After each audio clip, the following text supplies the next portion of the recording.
Hey everybody, Cougar Comics here. Last time I did an Un-Slabbing, it was pretty nice out.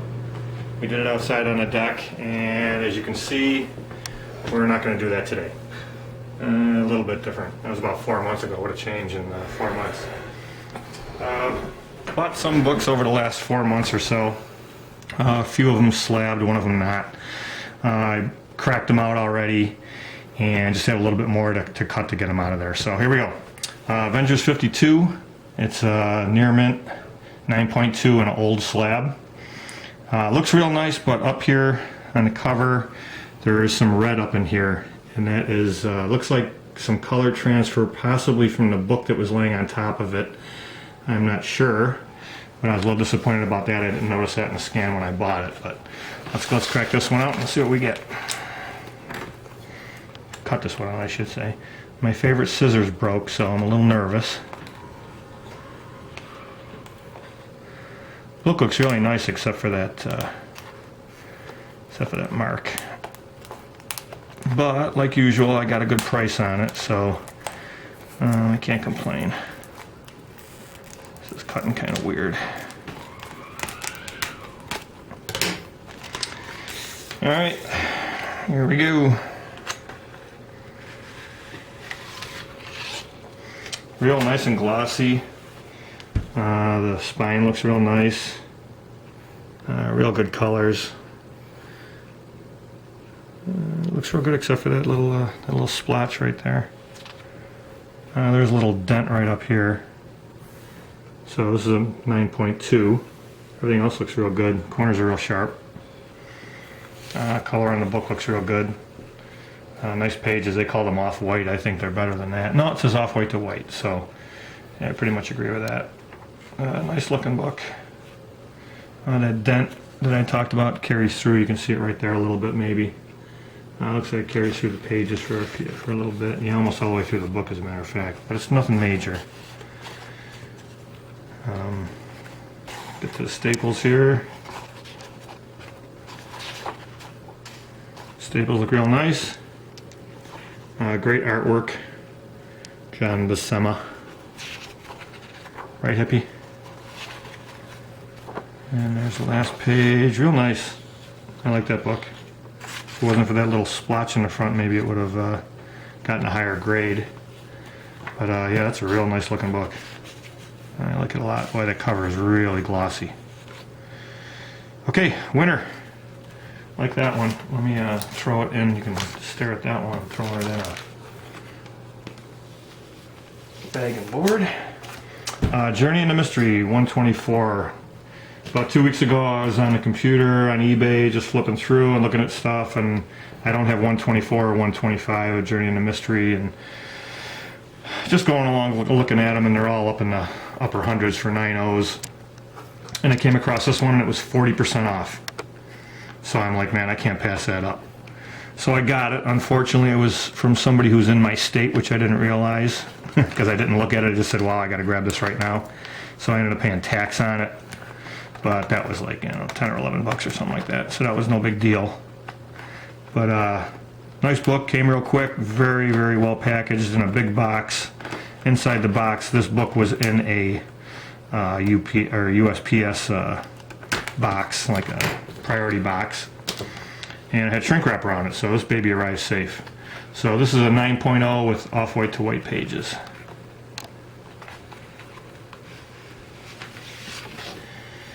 Alright, again, it's very glossy. Looks real good. There's kind of a bend down here in the book. You can see how the pages pop up a little bit, but that's no big deal. It doesn't break the color even though it's white. I mean, it still doesn't cause any problem there. Corners are nice and sharp. And we don't have any paper in there, which is kind of strange. I don't know if you can pick this up, but there's a lot of reds here. I don't know if that's coming through the no, that looks like Thor's cape. This cape right here is transferring over to that. It's one of the reasons I believe they use the paper, but oh, there it is, second page. So we're going to take that and we're going to put that right there. And you know what? I can smell this comic book. It smells great. You can smell the paper. I don't know if that's the paper or the inks that you're actually smelling, but it smells like an old comic book. I love it. Staples again look real good. This book to me looks just as good as that 9.2 that I just opened.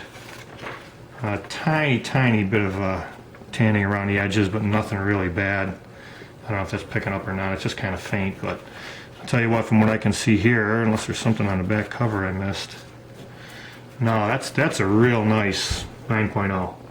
I would say that book is nicer than the 9.2 I just popped out. So again, if I was happy with the 9.2, I'm even more happy with that. Boy, that cover is really glossy. There's no spine bends. One or two minor little breaks here. Not bends, they're really not breaks. There is no color break on it. That's a really nice book. I hit the jackpot with this one. I really like that. That looks great. Okay, I was at a show recently in the fall. Well, recently, a couple months ago, and picked up a raw book, Amazing Spider-Man 29. Got this at an 8.0. Might be a little bit better than that. Again, this one's pretty glossy. Corners are sharp. Just a little bit of reading wear and stuff up in the corner here. You can see, let me get this off of here. You can see up here there's a little nick up in the corner, nothing major. I've already put paper in it.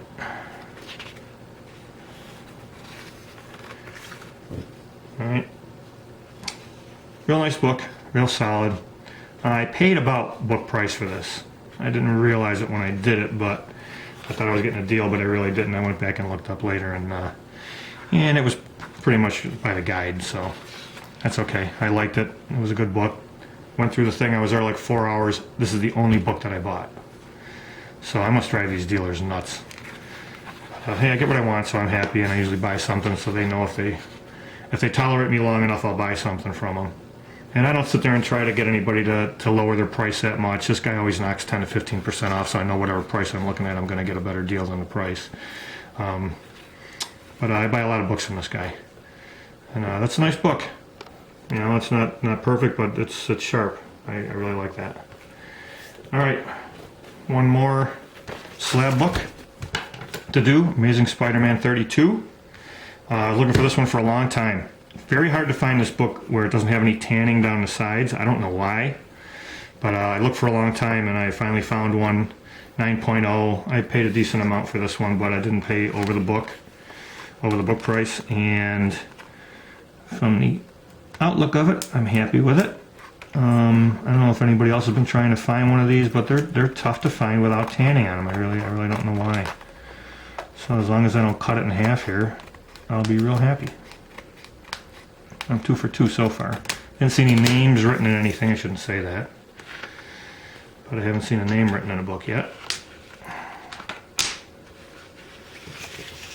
Alright.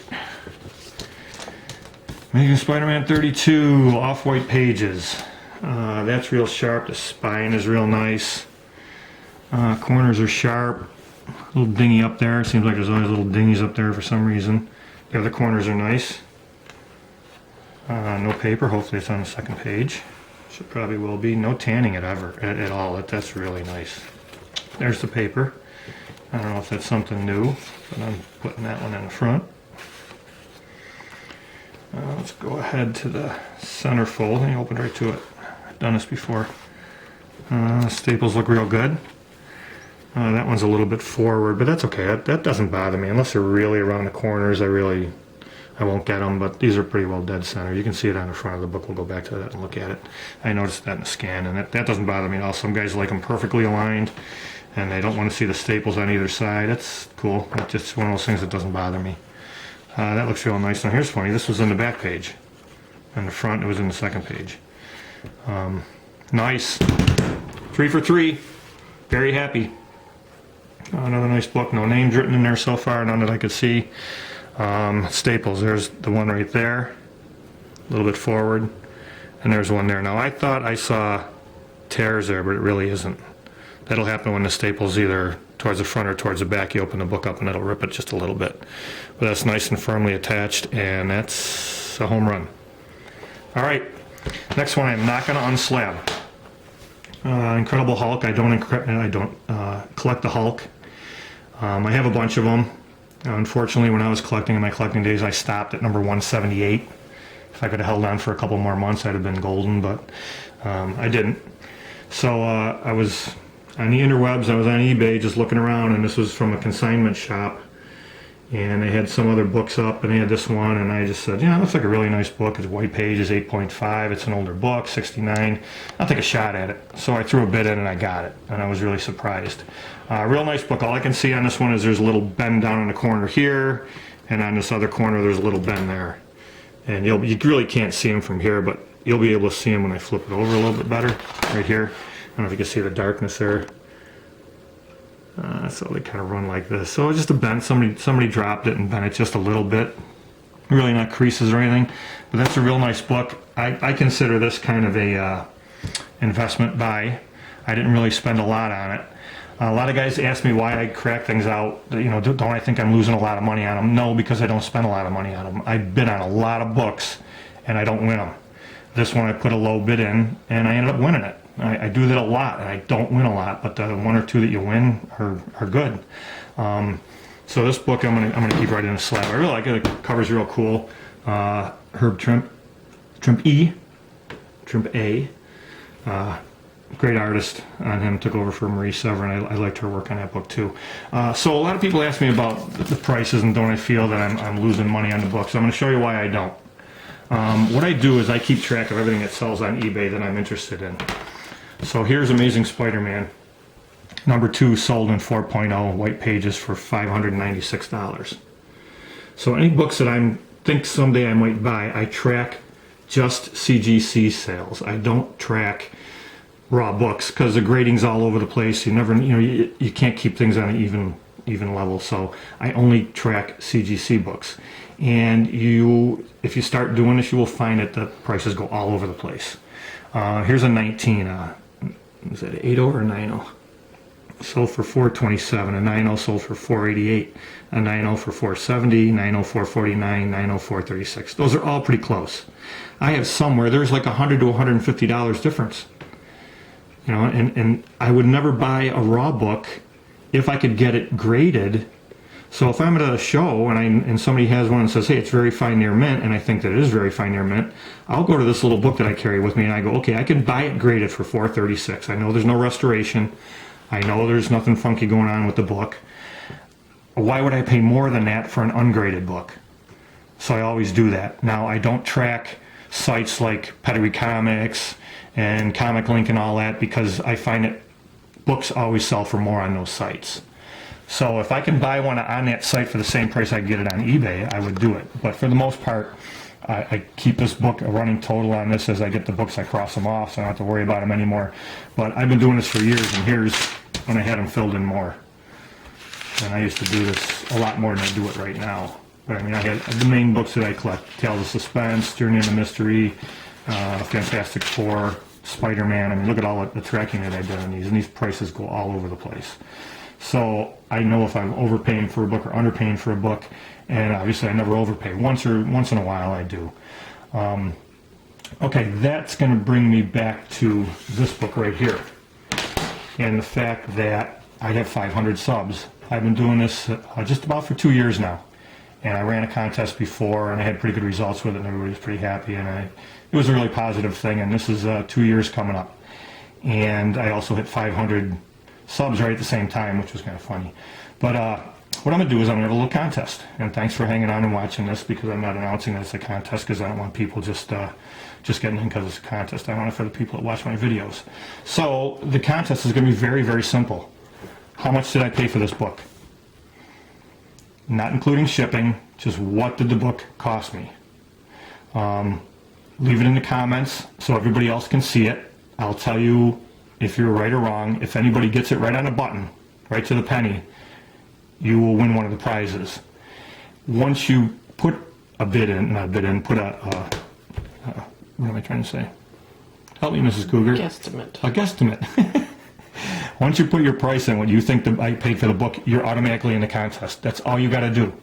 So all you got to do is tell me what I paid for this book. You get it on the money, you're in and you win. If you don't, you're still in anyway. Can it get any easier than that? I don't think so. All right, here's the prizes. I'm going to go through these real quick. And here's all you guys. I got all 500 of you. You're all here. General contest rules apply. Got to be 18. You can live in the U.S. or Canada. I'm sorry for my overseas friends, but I'm not going to spend 20, 30 bucks shipping something overseas.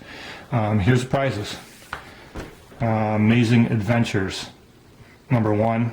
It's about a 5.0. It's in nice shape. Got great artwork in there. John Buscema does The Widow, and Jack Kirby does The Inhumans. It's a nice copy. This next one for anybody who is into higher grade books. Defenders number 15. Bought this one off the stands myself. Matter of fact, that last one I did too. Defenders number 15. It's near mint minus. Based on a near mint minus that I just cracked out of a slab, I'd have to say it's more like a 9.4. It's way better now. It's totally glossy, no bends, no folds, no breaks, no nothing. Nice issue. Pages are real nice. Good book.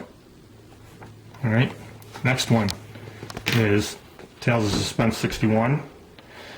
This would be probably about a 6.0, but the back cover is damaged. It's all bent up and stuff. It's all attached. Everything's together. Staples are good, but there's a lot of folds and bends up there, so I would have to give this probably a VG. Pages are real nice and white, probably off-white, so a very solid copy. All right, and the last one that I have is for you DC fans, Detective Comics 700, and it was signed by Nolan, the artist. Ran into him at a show locally and was thinking ahead and thought, maybe if I have a contest, I'll give this to somebody. There's going to be 3 winners. There's 4 books. Whoever's name I draw first gets to choose first. There will be 1 book left over.